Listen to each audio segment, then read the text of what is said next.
স্বামী বিবেকানন্দের জন্মদিনেও রাজনীতির সুর ফিরাদের গলায়।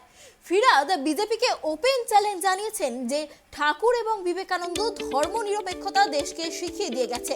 সত্যি যদি বিবেকানন্দের প্রতি বিজেপির ভালোবাসা তাহলে কোনো মুসলমান ঘরে গিয়ে হুঁকো খেয়ে বলুক, কোথায় আমার জাত গেল না তো। যারা জাতপাত নিয়ে রাজনীতি করে বিবেকানন্দ তাদের জন্য নয়। বিবেকানন্দ সবার ওপরে, যেখানে তিনি বলেছিলেন জীবে প্রেম করে যেই জন সেই জন সেবিছে ঈশ্বর। মানুষ মেরে ঈশ্বরকে সেবা করা যায় না।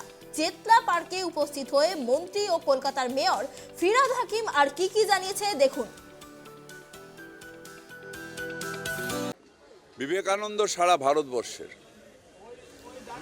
এবং বিবেক চেতনা না থাকলে ঐক্যবদ্ধ ভারতবর্ষ থাকবে না।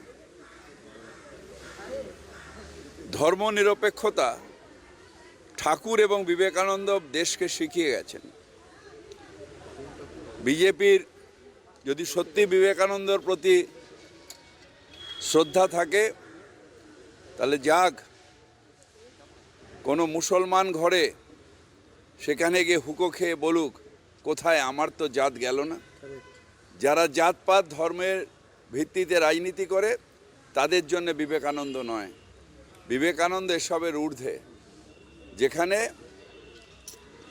তিনি বলেছিলেন জীবে দয়া করে যেই জন সেই জন সেবিছে ঈশ্বর। তাই ঈশ্বরকে, মানুষকে মেরে ঈশ্বরকে সেবা করা যায় না।